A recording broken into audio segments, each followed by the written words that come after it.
ಸಂಗೀತ ವಾದ್ಯ ವಿನೋದ ತಾಂಡವ ಜಾತ. Very pleased to be talking with Rohit Chandrasekhar, who's the president of the Indian Classical Music at Purdue Association that is partnered with Purdue Convocations to bring a very special concert, the carnatic singer Abhishek.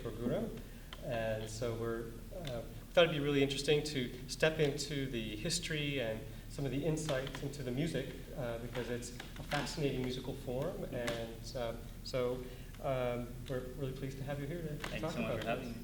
Well, first of all, thanks for the partnership. It's been a great adventure so far, and I think we're already seeing that there's great enthusiasm for the concert. Yeah, it's a great opportunity for us as an organization because, of course, people at Purdue are not as aware of our music as they would be of other types.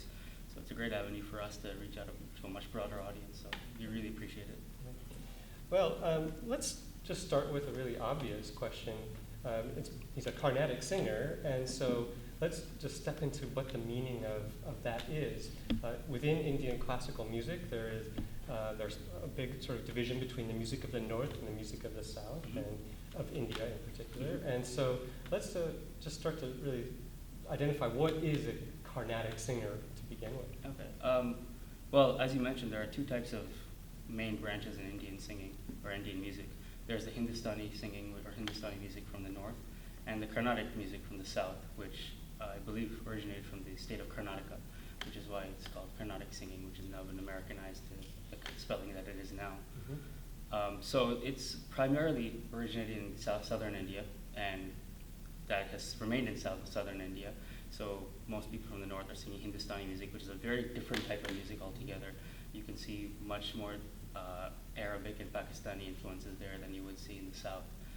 And that's surprisingly and very nicely been maintained over thousands of years, so it's really nice to see that divide.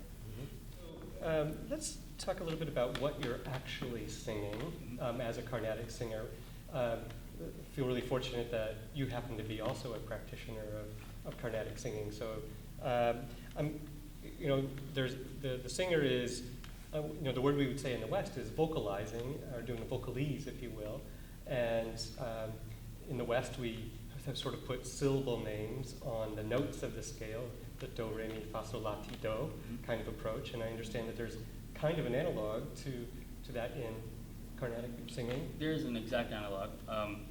So we have, instead of do, re, mi, fa, sol, la, ti, do, we have sa, ri, ga, ma, pa, da, ni, sa, which is also an eight note scale.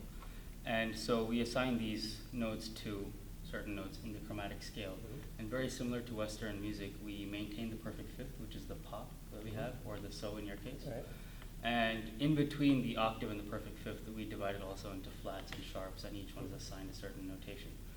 So essentially a scale or a ragam is a set of these notes put together, each one having its own oscillations. Right.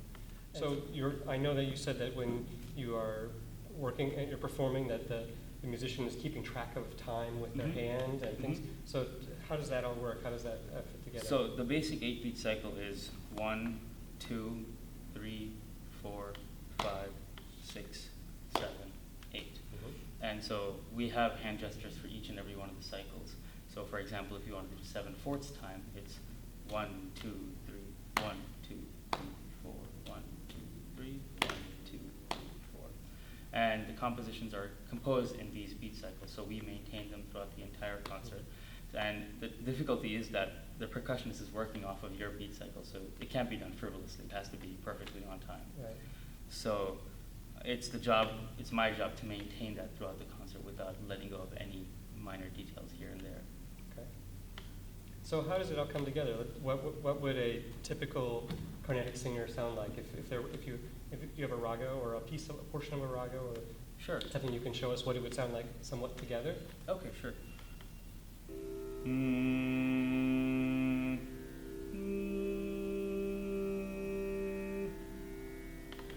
So I'll just sing a short interlude to a ragam.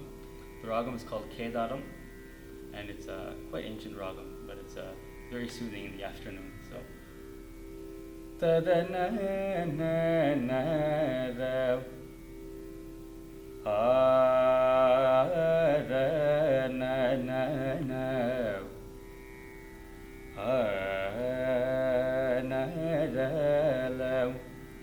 tadara na na na na ra na no re re tadara na na na na na a na ra tadara na na na na na a na re re re na ra na no ra ra na no na.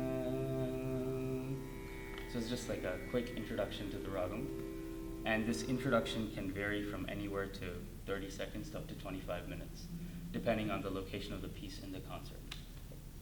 And after which the composition itself is rendition, and after that you'll have improvisation, further improvisation, which you have two types. One is called narrable, where you take a certain line and apply your own tune to it, and the other one is where you actually put swarms together or string notes together and end at a line, as I said earlier. Well, we really thank you for helping give us an inside tour on Carnatic singing. Mm-hmm. It was a real privilege for us, not only to work with you and ICMAP on helping make this happen, but that you're such an expert yourself in all of this, and so we really appreciate the tour. Thank you so much. I'm looking forward to the concert as much as you are, so hopefully it's a wonderful concert. Thank you. Great, thanks. ಸಂಗೀತ ವಾದ್ಯ ವಿನೋದ ತಾಂಡವ ಜಾತ ಬಹುತರ ವೇದ ಚೋದ್ಯಂ ಸಂಗೀತ